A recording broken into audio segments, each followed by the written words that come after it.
Good morning, class 11th student. Today we will start a new chapter which is kinetic theory of gases. So first introduction we will start.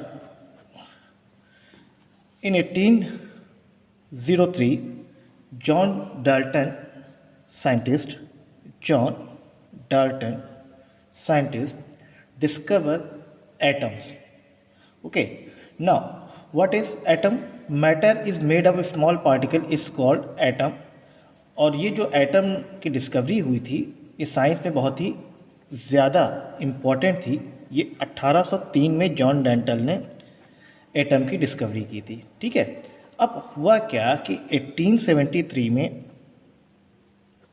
लगभग 70 साल बाद kinetic theory आई जो कि atomic theory को इन्होंने आगे बढ़ाया। अब होता क्या है कि काइनेटिक थ्योरी ने ये बताया कि काइनेटिक थ्योरी में जो एटम्स होते हैं, जो एटम्स के अंदर जो मॉलिक्यूल्स हैं या एटम्स हैं वो कॉन्स्टेंटली मोशन करते रहते हैं। एटम्स और मॉलिक्यूल्स ये कॉन्स्टेंटली मोशन करते रहते हैं। ठीक है ना भाई, काइनेटिक से मतलब समझ में आ रहा है मोशन। ठीक है ना, और यहाँ पे मॉलिक्यूल की बात आती है। अब सवाल ये बनता है कि काइनेटिक थ्योरी ऑफ गैसेस क्यों नाम दिया गया। देखिए, काइनेटिक थ्योरी ऑफ गैसेस इसलिए क्योंकि गैस में जो मोशन होता है मॉलिक्यूल्स के वो ज़्यादा होते हैं।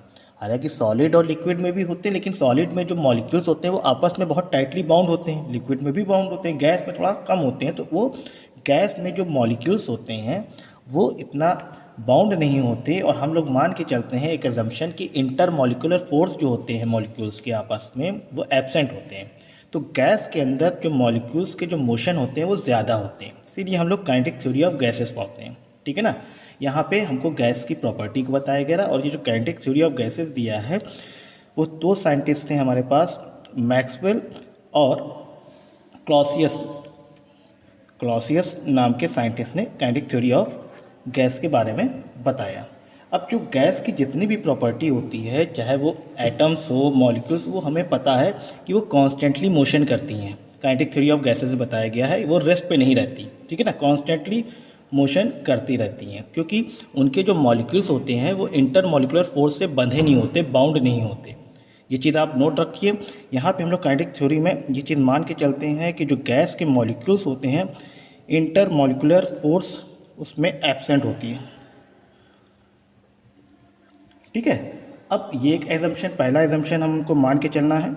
और दूसरा क्या होता है कि ये सभी गैस, जितनी भी गैसेस होती हैं, आइडियल गैसेस या प्रैक्टिकल गैस, काइनेटिक थ्योरी को फॉलो करें ये ज़रूरी नहीं है। काइनेटिक थ्योरी को सभी गैस फॉलो करें ये ज़रूरी नहीं है, कुछ कंडीशन में काइनेटिक थ्योरी को फॉलो करती हैं। ठीक है ना, तो हम लोग करते क्या हैं एक्चुअल में, जो काइनेटिक थ्योरी ऑफ गैसेस में जो गैस की प्रॉपर्टीज़ को पढ़ते हैं वो एवरेज प्रॉपर्टीज़ को हम लोग पढ़ते हैं। एवरेज प्रॉपर्टी हम लोग स्टडी करते हैं गैस की। ठीक है ना, अब बात ये हो रही कि एवरेज प्रॉपर्टी क्यों स्टडी करते हैं गैस की। देखिए, होता क्या है, हमें पता है कि मॉलिक्यूल्स जो होते हैं वो कॉन्स्टेंटली मोशन करते हैं गैस के, और उस मॉलिक्यूल्स में उनकी प्रॉपर्टी लगातार चेंज होती रहती है। तो हम लोग पर्टिकुलरली उसकी एक मॉलिक्यूल्स की स्टडी नहीं कर सकते। क्यों? क्योंकि देखिए, जब मॉलिक्यूल मोशन करते हैं तो काइनेटिक थ्योरी ये कहती है कि भाई जब मॉलिक्यूल्स आपस में जब कोलाइड भी कर सकते हैं, भाई मोशन करेंगे तो उनका कोलिजन होगा, और कोलिजन होगा जिससे उसका मोमेंटम बदलता है, स्पीड और मोमेंटम में चेंजेस आते हैं, तो उससे उनकी प्रॉपर्टी लगातार बदलती रहती है। तो हम लोग इसीलिए काइनेटिक थ्योरी ऑफ गैसेज में, KTG में, हम लोग एवरेज प्रॉपर्टी की स्टडी करते हैं। ठीक है, ध्यान रखिएगा, एवरेज प्रॉपर्टी की स्टडी करते हैं। तो ये तो एक बेसिक इंट्रोडक्शन हुआ KTG का, काइनेटिक थ्योरी ऑफ गैसेस का। अब इसमें हम सारे एग्जाम्पशन भी पढ़ेंगे, तो ये आपका इंट्रोडक्शन था। ठीक है, अब इसमें दूसरा टॉपिक क्या आता है, एक आता है पार्ट मीन फ्री पाथ। ये क्या होता है? देखिए, मीन फ्री पाथ क्या होता है, इसको अगर डिफाइन करना हो तो हम कह सकते हैं average distance travelled by molecule between two successive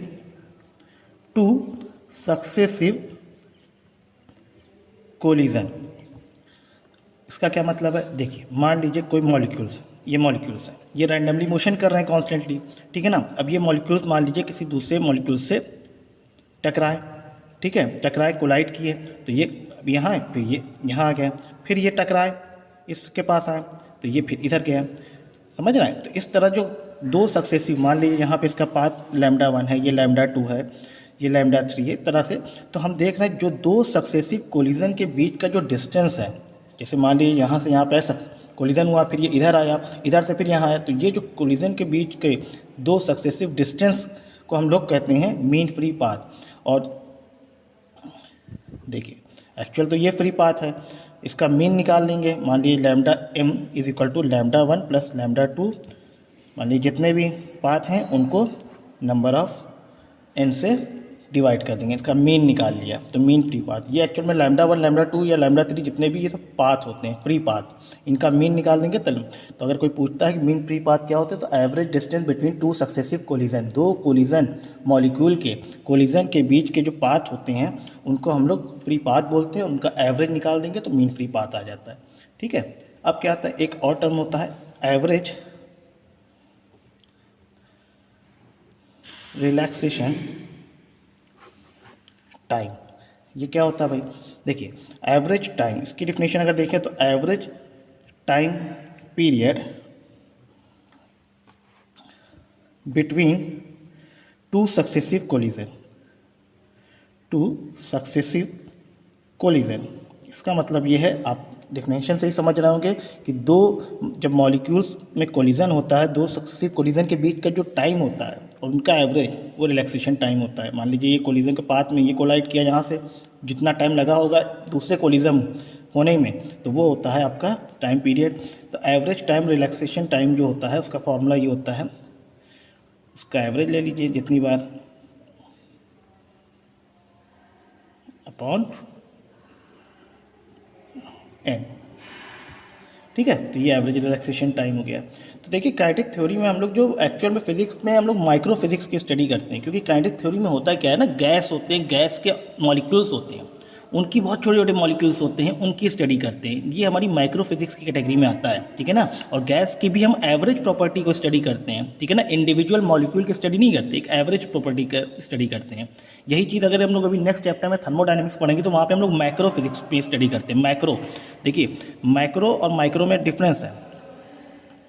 देखिए माइक्रो हम लोग केटीजी में माइक्रो स्टडी करते हैं फिजिक्स में, ठीक है ना। और माइक्रो हम लोग जब थर्मोडायनेमिक्स पढ़ेंगे तो तब हम माइक्रो की स्टडी करेंगे। माइक्रो मतलब आप कंप्लीट सिस्टम की स्टडी कर रहे हैं, ठीक है ना। और माइक्रो में मतलब उस सिस्टम के अंदर मॉलिक्यूल गैस है और गैस के अंदर के जो मॉलिक्यूल उनकी भी एवरेज प्रॉपर्टी, तो वो माइक्रो स्टडी या माइक्रो फिजिक्स की स्टडी में आती है, ठीक है। तो नेक्स्ट हम लोग कल पढ़ेंगे गैसेस लॉज। Thank you.